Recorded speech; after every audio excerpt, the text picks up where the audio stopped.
Ye frickin' ha. Well, I hope everybody's having a good day. It's a moderate temperature out, sky blue, a little bit of wind. Can't do a bonfire. It's just the way it is. Hope everybody's having fun getting off work, getting home. Uh, I could give you some recipes for dinner for y'all to make, but I doubt if you follow it anyway.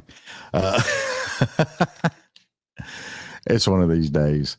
Listen, y'all, we have got a rare treat with this lady because she has been kicking butt all over. And her name, and I want to welcome her to the show, is Miss Shari Rowe. Hi, Shari. Hi. What's going on? Thanks for having me on the show. How are you doing? I'm tired, as usual. Life is busy, man. There's a lot going on for everybody I talk to says the same thing. We're tired. We're working hard. Yep. Well, I mean, we got 2 months till CMA Fest. Yes, indeed. Got all that stuff going on. You coming to CMA Fest this year? I have to check with my manager. I have not asked him that question yet. I haven't thought that far ahead. I've had so many things kind of right in front of me. We've got Country Thunder this weekend out here in Arizona. And, right. But I'm always kind of looking at the week ahead primarily. And then we kind of have our meetings about what's further out. See, and that's one event I have been wanting to go to. Yeah. I hear it's such a wonderful event out there. It is. It's huge. I mean, it is so much fun. The fans are so committed at Country Thunder. I mean, everybody's camping and cooking, and it's an escape. Some people plan their whole year. That's their vacation. They go out there for all 4 days. Some even go the day before. And they're just fully immersed in the whole experience. Got the main stage, the side stage. They've got a giant tent set up with a DJ and dancing, and it's a huge event and amazing artists. I mean, wow. Yeah, just out in the middle of the desert. Just come on out and party. We'll have fun. Yep, that's what it is. It's great.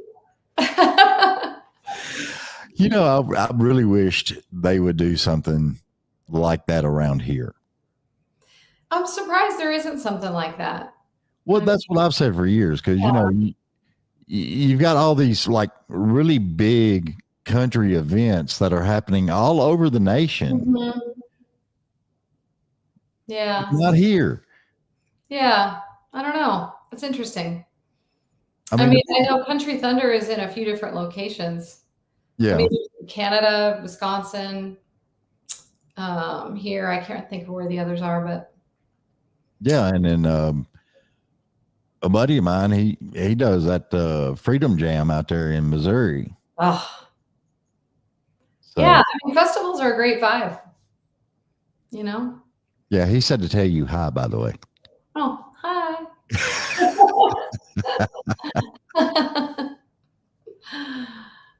But yeah, I mean, I hope we're coming to CMA Fest. That would be, we've been there, and it's a great place to be at, great place to play. I loved Fanfare. I don't know if they're doing that again at any point, but I thought that was a great event, doing the meet and greets. And well, that's what they still do, but now they've turned everything around to where it's CMA Fest. Yeah. Because I used to go when I was a small child. I would go with my grandmother all the time when it was Fanfare, Mm-hmm. I've actually. Well, they had both, so I think it was happening during CMA Fest. So. Yeah, and the people over at CMA, they were laughing at me because they couldn't believe that I've actually got one of them little bitty pins that goes on your shirt, and it's like Fanfare 20th anniversary. Oh, really? Yeah, and I was just like, I'm holding on to this because this is some history right here. Sure. I love that stuff. So fun, and everyone's so excited to meet everybody that they're hearing on the radio, and it's just that up close and personal kind of thing. I love any kind of meet and greet anyway. I just let, if it's after a show or anything like that, I feel like it's the one chance I get to actually be face to face and maybe get a hug or shake someone's hand who's been listening to me maybe, very far away for a long time. And then they're right there. And just something about like the reality of that and seeing them and seeing the Mhm. person and feeling like, wow, we made that connection to the point that they wanted to come over and say hi. I feel like it brings it full circle. Oh yeah. Yeah. Say, I love that. And that's, I've noticed also, like back in the day, it was really, really hard to meet the artist or VIP or any of that other stuff. But now where they've opened it up so much and you got the VIP that you could do, or just go to the merch table and the artist is there after they've played. Yeah. It has been a big impact on the fans. Yeah, I think so. I mean, that's I feel like it makes sense really for any genre because it helps fans connect, but especially country music for some reason. Mhm. Because it's tends to be more story oriented and more personal and more I don't know, that feeling of home. So you Oh, wanna yeah. you wanna make that connection with the person. Yeah, because I don't even think rock bands are doing that nowadays. No, I don't think so. I They ain't don't done that in forever. I mean, I do know, in the indie scene, I think it's more popular. Even in, here in Arizona, following some of the indie rock stuff around here, Yeah. bands want to get to know their fans. And I think in general, what I'm kind of seeing is people are really wanting something authentic. Yeah. So if they can connect with someone in any genre, I think that's what fans are kind of craving, which I love that. I hope that's a trend that stays. Oh, yeah. Because with the social media and everything nowadays, I mean, you get close to a artist and you can look at stuff and see what they're doing and everything else, but to actually meet them in person and get that Yeah. hug, get that picture, get the Mhm. autograph. I mean, it does a lot. Wade Jennings was on my show, and that was one thing that stuck with me, that he said he doesn't care if it's 4 o'clock in the freaking morning. When he gets off that stage, he's Yeah. going to the merch booth and Yeah. he's going to take pictures and shake hands and Mhm. talk to whoever until everybody's done. Yeah, I think that's so important, Yeah. and especially like I'll get a lot of, if it's a family type of festival or a fair, we get a lot of the kids that come up with their parents and, I just have to be careful because if it's a little kid who says they want to sing like me one day, I'm like giving everything away. Here, have a shirt, Yeah. have a picture, have this, one of everything. And you got to do this and this and this, and here, try this. Yeah, I know. Everybody's like, quit giving everything away. I'm like, but I can't help And it. you're cute. Oh my God.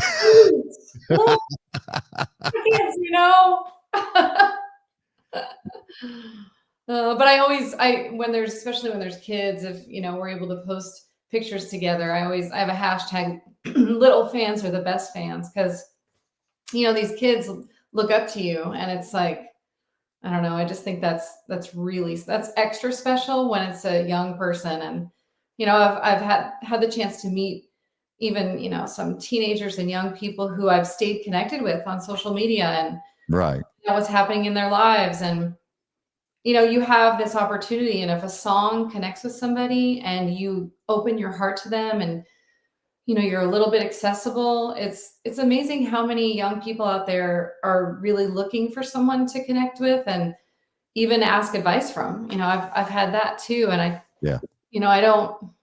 I just don't discount that, the value of that. And I'm not a singer, so I haven't really seen this for myself, Yeah. but I could just imagine, because a lot of audiences, especially if they know your music, Yeah. people have gotten where they sing back and all that good stuff. Yeah. Yeah. But to sit there and watch a 10 or a 12-year-old singing your songs to you, that has got to be magic. Oh my gosh, it is exactly that. It's magic. It fills my heart like in a way that's different from other fans. I don't know. It's that you can see just they're dreaming, you can just see it in their eyes, and you can see, and of course kids in general. It's just beautiful just to see their love of anything. It's Oh yeah. haven't experienced some of the things in life that have made them, jaded or, confused or weighed down. And it is magic. It's beautiful. And I love to just kind of sew into that. And as they get older and they are reaching out to me to be there in, whatever small way I can, and Oh yeah. try to help preserve that. Oh yeah. I mean, it just, cause I've been backstage at a couple of shows, and you know how the light is on the stage and everything. You can see just a little bit out there. Yeah. But to see the people actually singing back and stuff. Mm-hmm. And I remember when I was younger, and I was hitting the circuits and out there concert after concert, and get home and you can't talk because you scream the whole time. Yeah.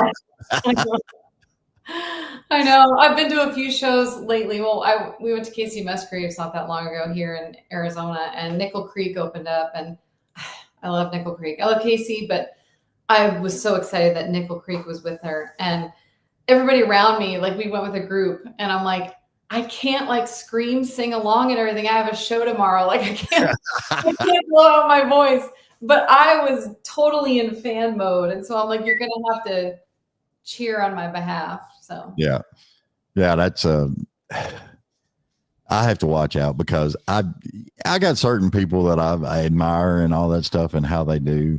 Mm-hmm. And sometimes I'll get in that fangirl mode. I'm just like, yeah. I can't talk. Yeah. Well, these songs are like, I think it's great to go as a fan, especially if you're an artist who's on the stage. It's really cool to be in that place, like not lose touch with that feeling of being a fan, because then you kind of remember what you're bringing to your audience, or what you hope you are anyway. And I mean, these songs are like parts of our lives. They're in the backdrop of so many memories, and that's what everyone hopefully is grabbing onto. Yeah, because I wished I had every daggum concert T-shirt I had back in the day. Oh, man, that'd be so fun. I saw somewhere online, just scrolling, I had an ad come through where there's this company will take all your old T-shirts and make it into a blanket. Oh yeah, quilt. Like all your old concert T-shirts. That'd be cool. Yeah. See, I would love to have that, but I couldn't even tell you where all my stuff has went to. You never know anymore. No, I know that kind of stuff you wish you'd held on to. Oh yeah.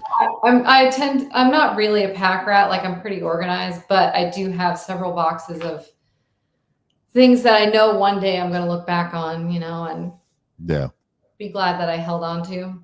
Well, ever since we started the podcast and everything, doing stuff and talking to people, I've got a bookshelf over there that is just covered up with stuff that people have brung. Aw. And it's pretty daggum amazing. That's fun. It's great to have that right there and you can look over at it, because that's progress. That's the time that look at that. Yeah.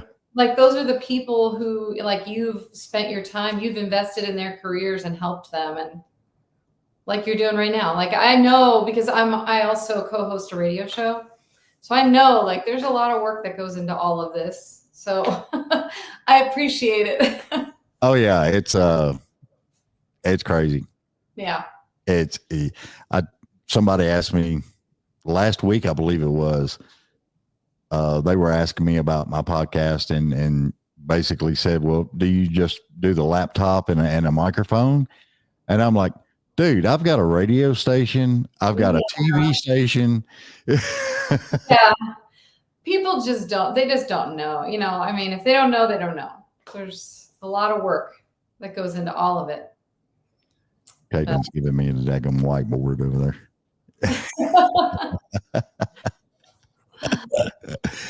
I just said claps for cameraman one. That's right. Caitlin's got a camera over by her, and she's the one that turned it around on the bookshelf. Yeah. God, that would be sweet if I actually had like 3 cameramen and all kinds of stuff. That would be nice. Can you imagine? I can imagine Yeah, I know, right? Oh, I muted myself. We could Said pan. there would be all sorts of panning. There'd be a lot of freaking money out too. So Yeah, that's true. That is true. I'd have to get a fourth job. Oh man. That's I was born and raised in Nashville, so that's always been my biggest note. Because everybody I've ever known has always been in the industry doing this, doing that. Yeah, this has been your life forever. Yeah. Yeah, and it's like I had one friend that she was a bartender. Mm-hmm. When her shift was done bartending, then she went on the stage and played. And then the very next morning, she would be up at like 8 o'clock in the morning going, and because she was helping out at a bakery. Wow. And I was just like, how in the hell do you do that? Man, I don't know. It's the creatives that are really like the ones who are usually grinding like that. Like you're so driven by that passion to get your art out there. Like you'll wear yourself down to nothing. Oh yeah. To make it happen, Yeah, because I had to. I've been running myself ragged. Yeah, I got the day job, I got the podcast, and then I got the odds and ends jobs, whatever I can do, make a little bit extra money. Yep. That's all it is. There should be like, a grant or something if you're an artist or very creative. I know. I agree. I mean, we could get into a whole thing about, because we're so passionate, I think that has kind of fed into the reality that you don't really get paid a whole lot when you're working your way up, and I think, venues, I have a lot of great venues that I've played at, but I mean, let's be real. Being in the industry at all, you've faced, we're giving you an opportunity to sing in front of people, so you don't need to get paid, or, and then as an artist, you think, I really would love an opportunity because you're so passionate about your art. So it's, it's a double-edged sword, this being a creative, sensitive person. Oh yeah, it is. It's crazy how all that works. And it's, I just, man. Yeah. That's why I tell people. I will say though, I have found a really great community of people who book with integrity and respect musicians and artists. And I've always looked at it, I always try to take care of because I have a pretty big band, and I try to make sure that I take care of everybody the way I feel like it should be, at least within reason, if I can, Right. Sure, people are fed, paid a living wage, respect the time that they put into rehearsals and all of that. But so you kind of get like a mama attitude towards all of it. Oh, I do. I feel like, my band is my family. I feel like they are. My band family operates that way. We love and respect each other so much, and I see how hard they work, and they're great players. And the people in my band are not, they're not showing up unprepared. They're not, it's a mutual respect. And I do really look out for them though, because I feel like, even going to someplace like Country Thunder, when I'm making my day sheets and I'm planning everything out, because I pretty much am road manager too. And so I'm figuring everything out ahead of time, making sure everybody's going to be fed before we start our set. Let's face it, if you're not hungry, you're going to be happier. You're going to put on a better show. Exactly. Right? And, and eating together, I mean, that fosters that family thing. So we eat before every rehearsal. We figure out how everybody's day has gone, what's going on in your life, how's this week been, any questions about stuff coming up, and we hang out, and then we rehearse and we put in the work. And it's just, I don't know, it creates a really great environment for everybody to be productive and to feel appreciated. And ultimately then everyone is more creative. Everybody's trying with different ideas, and it's not a begrudgingly kind of effort. Right. And it's like, your guitar player comes up and goes, "Hey, check out this riff," and you actually pay attention. Yes. Yeah, exactly. Because I've seen a lot of bands that are, I hate to say this, but I'm going to say it anyway. I've seen a lot of bands that they don't even, they're meeting first time on the freaking stage. Oh man. Yeah, I've seen that. And I've seen the craziness that goes with that. Oh yeah. I prefer a band that's been together. They know each other. They know what's going on. Mama's the head of it. She's got it. Y'all just follow up. Yep. Everybody's got their space that they're great in. Mm-hmm. And everybody respects the fact that they're bringing that to the table. No one is looking down on someone else. No one's like, none of us are more important than the other. I mean, every night on that stage, I'm given a chance for my band to show off, and I'm introducing everybody, and I'm reminding everyone I can't do this without them. And we all just, I don't know, we have so much fun. It's like, it can be fun if you put the effort in ahead of time and everyone has respect for one another. When you get on the stage, you're past the point of thinking about the parts. You're not, because you know how when you can hear a band thinking, you can hear them working it out. It's like this. That's the only way I can explain it. But then there's this flow that happens when everyone's got everything under their belt. So no one is thinking, they're in it. They're in it together. So you're going to be in the pocket better. You're going to have the space to feel it and deliver it in a different way. Everybody's in the zone. In the zone. Yep. Which is wild because I was sitting there watching some of your videos and stuff. And I got to say, I love your stage presence. Aw, thanks. The way you work the stage, and you're actually, it almost looks like you're like picking out individuals in the crowd and you're actually singing the song to them. Sometimes I am. Yeah. I mean, I feel like it's a relationship with everybody in the room. Oh yeah. Stage, crowd, side stage, the audio engineer, everybody, like we're in this moment together and everybody's playing their role. And yeah, I love it. I love it so much. And I love the way the band responds. And I don't know, people want to feel seen, Yeah, exactly.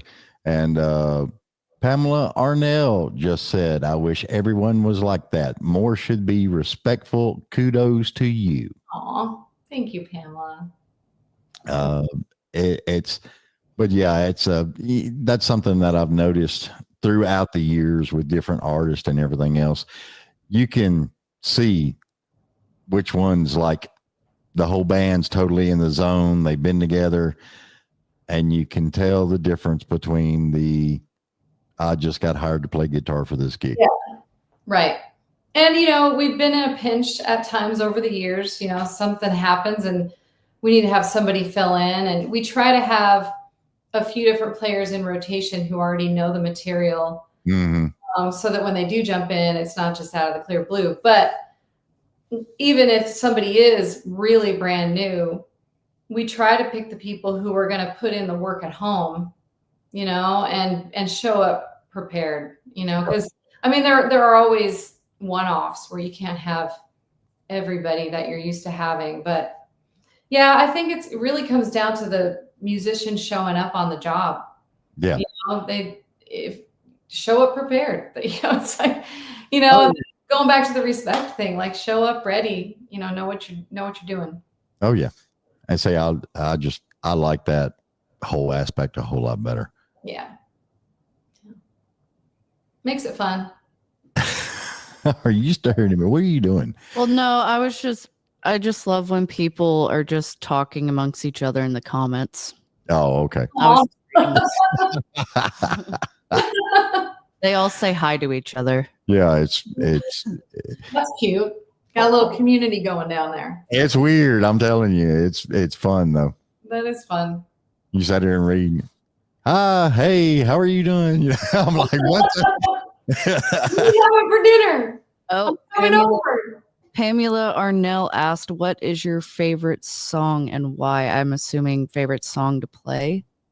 Oh, okay. That changes from time to time, but every time we get to the part in the show where Night Riding is coming up, that's probably one of my favorite moments, because for some reason that song, even though it's kind of a big ballad and it's got that like 6/8 kind of swing feel, it's not like a high energy tune. I feel like even in a really busy crowd, like a dancing crowd, that one tends to, like, you can feel the energy in the room change and everybody pays attention. And I try to paint the scene and people really connect with that.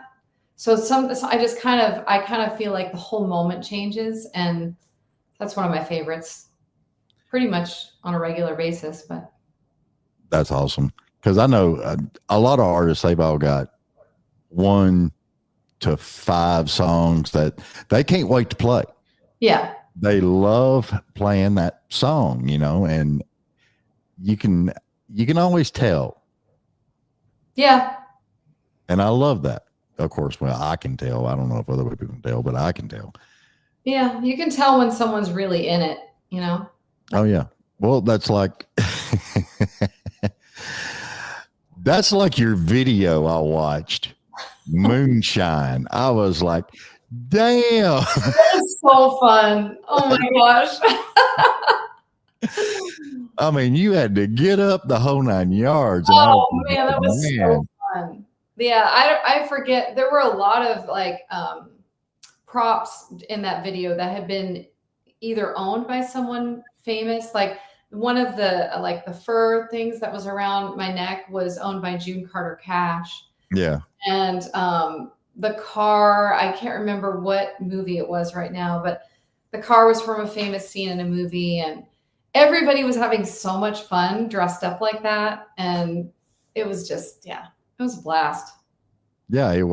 I could tell in the video part, it wasn't like, it was almost like you had like a shit-eating grin that nobody could see, Yeah, for sure. It was fun. Well, that era, I mean, it was, well, that's, I asked Taylor Austin Dye last year at CMA Fest because, she's done a lot of those music videos and they kind of reflect directly of what she was singing about. Yeah. And the way she was acting in the video. Yeah.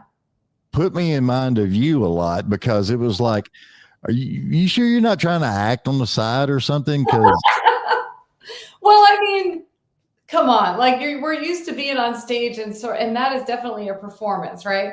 So you get a chance to play dress up and then character. Like, I mean, I'll be all in on that one for sure. It was fun. I mean, come on, it's an excuse to play dress up. Acting is nothing but fun anyway, because you're just pretending to be somebody else or something, Yeah, it was great. That's crazy. Yeah, I hope everybody goes and watches that Moonshine video now, because I had a blast watching that. It was great. It was a fun day. It was just a 1-day shoot, but it was great. That's what kills me though. They'll make movies and take like a couple of months and all that other stuff. And then some artists are going out there and they're shooting their music video in like 1 day. Yeah. And I'm like, what are y'all doing, Hollywood? Y'all need to do some like, pick it up. Do something. I mean, when's the next Star Wars? 6 years from now or something? Probably. Yeah. Probably a little more involved than my Moonshine video. Yeah, well, I don't know. We could pick out a song and do a Star Wars background or something. Perfect. Instead of stormtroopers, you could have like moonshiners. Perfect. I like it. I like where this is going. Oh, Lord. All right. Pam wants to know Who inspired you to go in the music industry? Oh man, there's probably more than one, I would say. I've been singing since I was little. I'm sure you hear that kind of thing all the time, but I really was, I was as a kid performing in the living room for my family with my sister and literally. How old was you when you wrote your first song? I've got a list. So a song that actually was put out, I think like 21, maybe 22.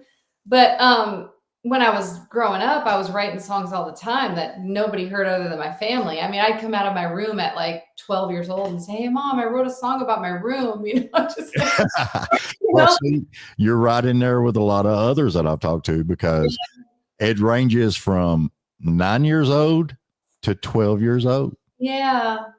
Yeah. I mean, I literally would take off on horseback at my brother's house on weekends and just follow the riverbed or the canal. And I'd be all by myself. And I remember writing songs and melodies literally to the horse's hooves. Like I remember that sound and that feeling, and it's just something I've always been drawn to. Harmonizing with the hum of the vacuum, like all that. Well, say I don't write, but I do have a lot of fun when I hear a song and I've heard it several times. Then I start changing words in the song. Yeah, that's fun. It's one of those driving around in the country thing, I like it. Yeah, I mean, so yeah, I would say who inspired me, really my family, first of all, because they always sat through all of the performances when I was little. But I do remember. Great, baby girl, you're great. Oh yeah, Mama loves it. It must be great. But I remember being in junior high and in choir, and I remember my choir teacher kind of, how they tell you to sing, and they go from person to person, and they kind of decide who they think is an alto, second soprano, all of that. Oh yeah. And my choir teacher pulled me aside afterwards, and she said, I really love the tone in your voice. And she and the other choir director put together my first solo at school. So I actually went back years later, and I wrote a letter, and I had them put it in her box at the school just to thank her, because I think that I always go back to that moment as being one where I was like, oh, so maybe like I could actually do this, Yeah. And then as far as artists who have inspired me, I mean, I've been really blessed to be able to open up for some really amazing artists, but Wynonna Judd in particular was very inspiring and encouraging. Mm-hmm. And so sweet and so genuine, and she definitely has inspired me. Producers and songwriters inspire me a lot too. I feel like I look at writers like Natalie Hemby, and if I'm going to fan over somebody, it's usually going to be a songwriter, even more than some of the artists that I love. Oh yeah. To be a better writer, to be able to articulate feeling into the kind of delivery that they put out there, that's just always like a goal of mine. So that inspires me.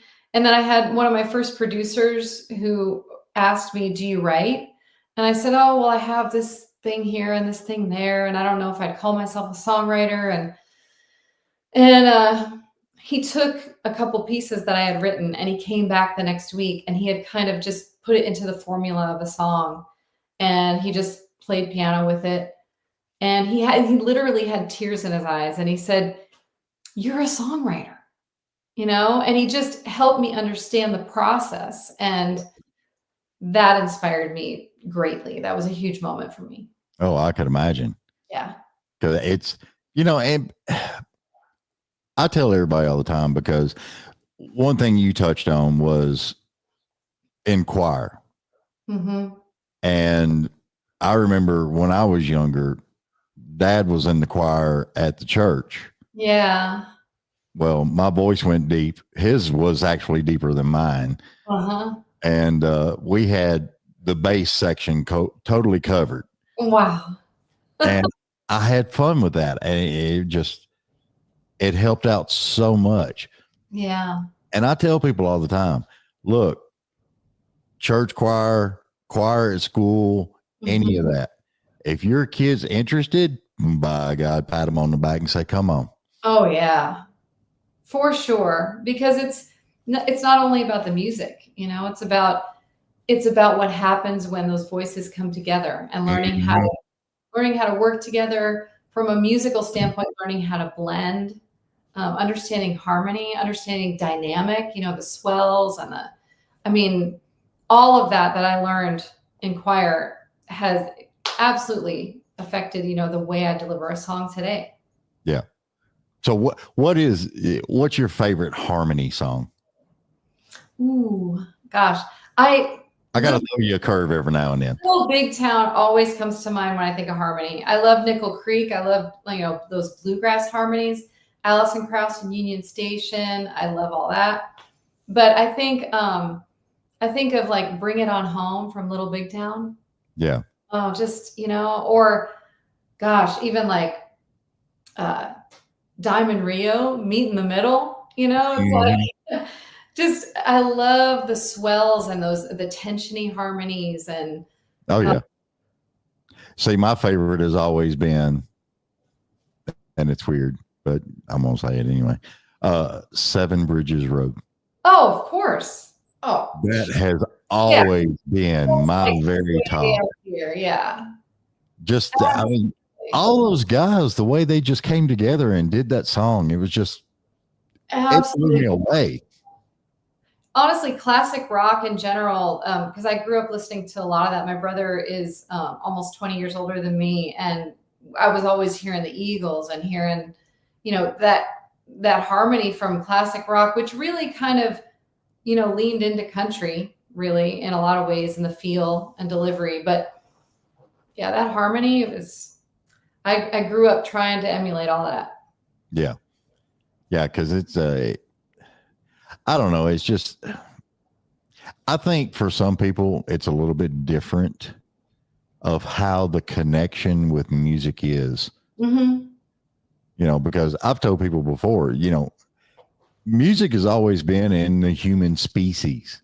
Yeah. From the time they were cavemen all the way out, For sure. Better writers now, but it's easy. It's good stuff, though. I love it. So when you you just came out with The Heavy, right? Last Time was the last single that came out. But we've got some new stuff that's coming out in the fall that I'm really excited about. Well, that's what I was getting to. Are you doing more of the singles every now and then, dropping them, or are you going to do a EP or LP? Yeah, I was dropping singles primarily, but we're doing an EP for the fall. It'll still, come out. We'll probably drop the first single at the end of summer. Right. But it is I'm writing it as an EP, and so there will be a full EP. But I'm really excited about this new stuff.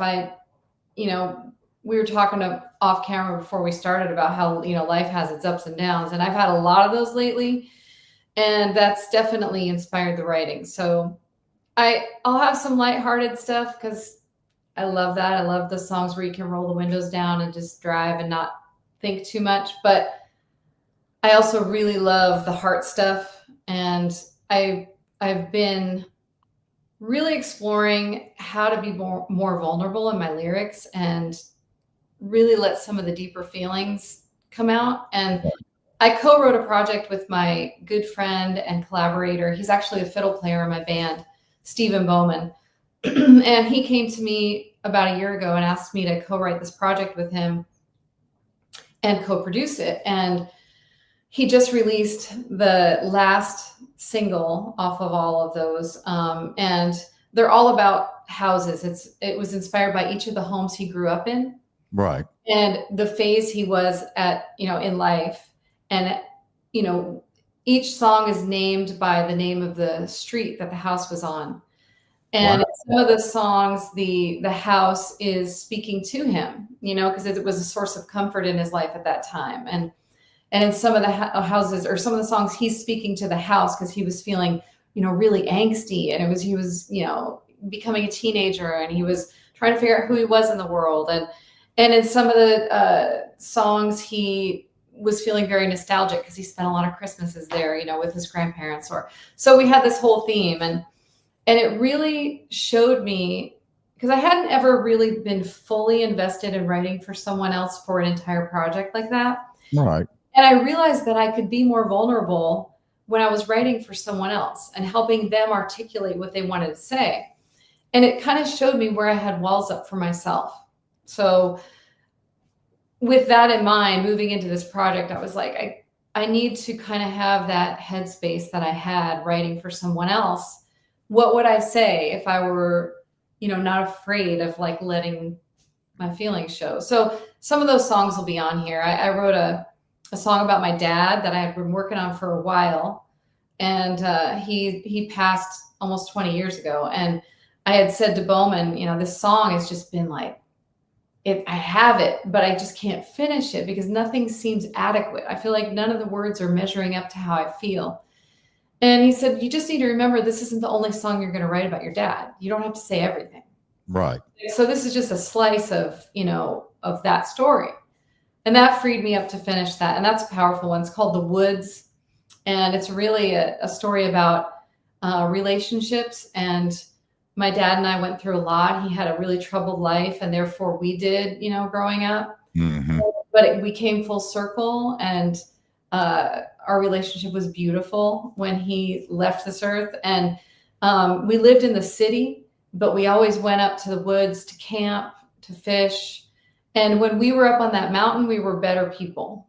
And so the whole song is just that idea of finding that kind of sacred space in the woods and kind of being able to see each other in our humanity and not in all of the craziness that we left down in the valley. So that'll be on there. And there's some other subjects I'm touching on. So I'm excited. You know, I can totally get behind that song because my dad always hunting, fishing, all that stuff. Yeah. And he scared me more than once while I was sitting in a deer stand. But anyway, he passed away 25 years ago. Yeah, I'm sorry. That's hard. You never quite lose that grieving. Yeah.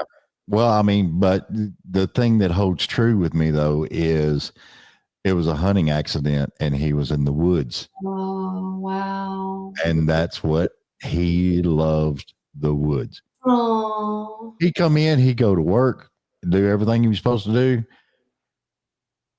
And Mama didn't mind. Mama didn't say nothing. You know, the man wanted to go hunt and wanted to go be out in the woods. That's what he wanted to do, you know. I have chills thinking about that.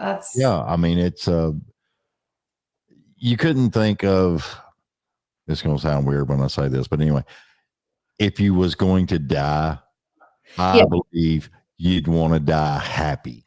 Yeah. In the place that you're at. Absolutely. Yeah, I know we never want to have to say goodbye, but I agree with you. Like it sounds like that was his sacred space. Mm-hmm. It was. Yeah. I actually got his last deer on the wall over there. Oh, really? Yeah, it was 2 points away from a Tennessee record. So. Wow. Wow. No kidding. Yeah.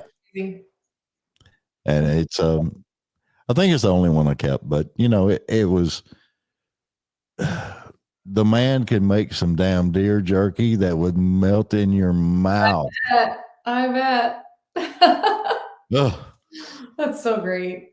So you mentioning that song and the whole back to it, it flooded all this in, you know. I'm so glad. I know. Well, that's the thing that right there is the reason why I really wanted to just kind of bring down some of those walls in my writing and music, because like we were talking about in the beginning of the show, how it's the relationship with the people that's what drives me. And I don't know, we're all in this together. Like life is full of ups and downs. And when we're at a show, we're celebrating together, we're having fun. And, these other deeper songs that maybe you might hear at a show, but you might just hear driving down the road when you're alone with windows down and Right. you're remembering, how you feel and how you fit into that story. And I don't know Well, I can tell you this. I don't know how you feel. I'm just going to say this. Me personally, I am sick to death of hearing about how evil the man was. Carrie tore up his 4-wheel drive. This got done, that got done. I'm like, what the hell, man? It's funny that you said that, because when I primarily write my own music, but I will have songs pitched to me, for this Right. that's coming up. And I specifically said, no angry breakup, no angry girl songs. Like I'm not that artist. Don't pitch me anything like that. Cause I feel like that was a trend that, there's a place for it. It's not my cup of tea, but there's a place for it. But yeah. I don't think it's dead yet. That's what scares me. Oh yeah. Well, Chapel Hart did come out with a pro man song, and one of my other guests came on, and she actually had a pro man song, which was called "Fix It." Karen Waldrop, she came out with that, and and that was just basically, she loved this guy, and no matter what happened in her life, she could just give it to him, and he would fix it. That's awesome. And I'm like, we need to hear more stories of like the good stuff. Yeah, give me some, Yeah. You got off work and your man had your bath ran and was finishing up dinner. What about that? Right? There's some of those guys out there. I have one of them. Yeah. There you go.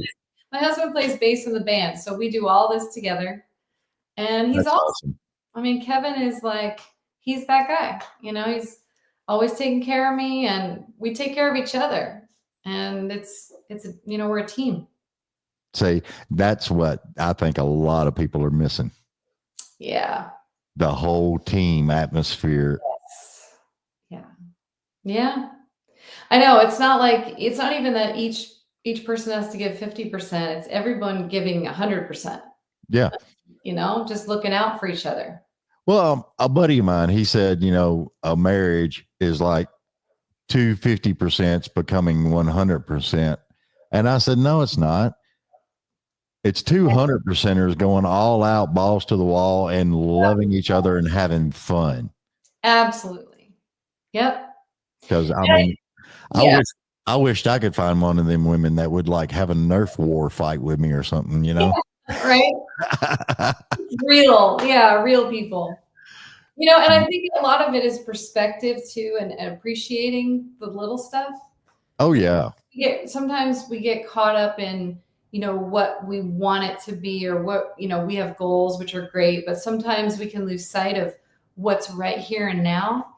My husband and I just the other night, I don't know, we were making some kind of snack or something, and we had been so busy, and we were kind of settling. We were going to watch something on TV, and we had some time just to chill, and we just looked at each other. We're like, this is the good stuff. I'm like, this right here. I'm like, this is everything. Like, this is beautiful. And just kind of stopping and just appreciating. Well, see, there's a lot of people that I feel like we're on some kind of, anyway, I think a lot of people lose that whole sight, because there's times you can look at another person and it doesn't matter what they're doing. Mm-hmm. And you're just like, holy crap. That amazed me. Yeah. And totally. It doesn't matter what they're doing. It's just every now and then you get that. Yep. I know exactly what you're talking about. Yeah. Now, And now, I've now, learned too to like let people know, yeah, don't wait until somebody's gone to talk about how great they were. You see something good about somebody, say it. oh, yeah. I'll even try to do that even like if I'm checking out at the grocery store and somebody's extra kind and has a sweet smile, I'll let them know. I'm like, thank you so much. Like, you're so kind. And by the way, you have a beautiful smile. It's like, just, Mhm. let people know. Yeah, there was actually I left Kroger one day. It's been about a year ago. And as I walked out, they got those round columns out front. Yeah. There was a lady standing beside it, and she was literally, tears rolling down her face. Yeah. And I walked over and I said, no matter what your trouble is or anything else, please remember you're beautiful and you make this world go round. And I Aw. walked off.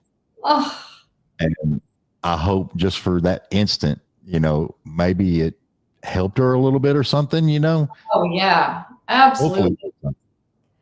I'm But such a believer in that, David. That is like, you're speaking my language. Because I feel like if everybody just took a few seconds to think along those lines, I mean, think mhm, about that. So just like little bits, little beautiful moments happening for people. And then that you just never know what comes from that. So I feel a song. we're I getting think you're right. man, we're gonna have to write a song. The beautiful moments. Oh yeah, for sure. Shari, I have that song wrote next what, 2-3 weeks? Perfect. There you go. Speaking of songs, Pam with another question. She Yeah. said, my 10-year-old granddaughter has gotten into singing and has started writing. What would you say to her that would help her being so young? Oh man. Well, that's awesome, Pam. Do you know her daughter's name? I don't. Well, I would say to Pam's daughter that first of all, as her mom, Pam, you are the most important voice in her life. So giving her the space to figure out who she really is with that. Like let her use that talent, encourage her. It's gonna, I mean, she's young, so it's just starting to blossom. Yeah. So I would say encouragement is key and really paying attention, listening to what she's singing about, and even giving her ideas. As parents, we can guide our kids and, just like we might go outside and say, can you find, a blue flower and a yellow flower? We do little scavenger hunts and things like that. Maybe give her ideas. Say, gosh, you're writing songs. What song would you write about your ice cream? Or, just kind of picture ideas on her level and just see what she does with that and maybe help her figure out rhymes. I think learning how to rhyme is a huge, it sounds so simple, but even as a songwriter now, if you've learned phrases that, like blue sky, feeling blue, all the different ways you can use different words, you build up your library. And so when you're in that co-write and you need that phrase, it like just comes out. So at this early stage of the game, when her brain is just like a sponge, try to give her all those fundamentals. Oh, yeah. Yeah. And then anytime you have anybody in your life that comes along, whether, like David said, whether it's choir or, any activity, theater, anything she's showing interest in, help her to collaborate with people who can foster that gift. Yeah. Cause there's a guy I went to school with. His name is Coley Carr. Mm-hmm. And he writes songs. Yeah. But he does it more for just fun. Oh, okay. Yeah. But he's got a lot of good songs, and but the thing that always blew me away about him, even back in high school, yeah, the beauty of his speech, the words he knew. Mm-hmm. Yeah. And I was just like, you heifer?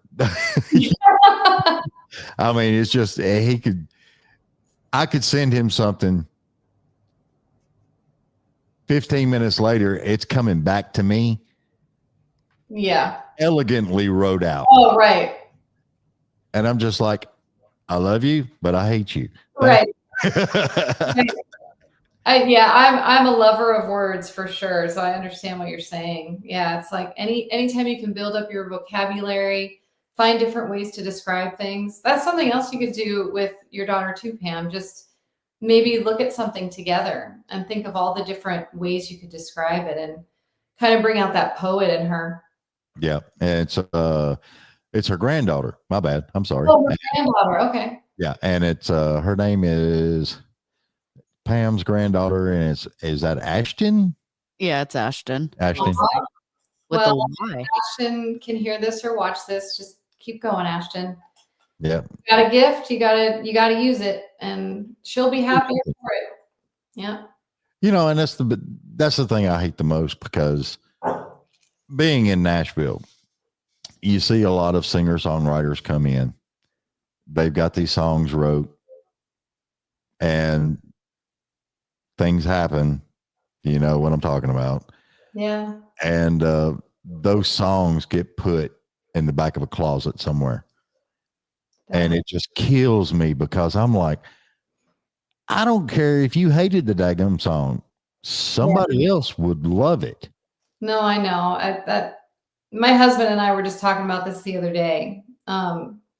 Because I mean, even, I've had some really great opportunities and I continue to have more doors open, but this industry is full of, a lot of rejection too. And I was having a day where I was just kind of discouraged, and I was like, you start to feel like, you're grinding and you're working so hard, and like you may really believe in a song. And I don't know, there's almost this time before I put out a song that is just full of all this hope. Like before I put it out, this song could go so many places. And you almost, as an artist, you dread you're excited about release day, but then you're also going to see the reality of where the song goes or doesn't go. And that can be kind of scary. And I hear all these stories about great songs getting shelved, like what you're talking about. Yeah. And, but then Kevin was really just so wise in that moment. He's like, there are artists that I listen to who are not on mainstream radio. Mm-hmm. I'm a huge fan. And, Sean McConnell being one of them, like an amazing songwriter who just pours his heart out in his music.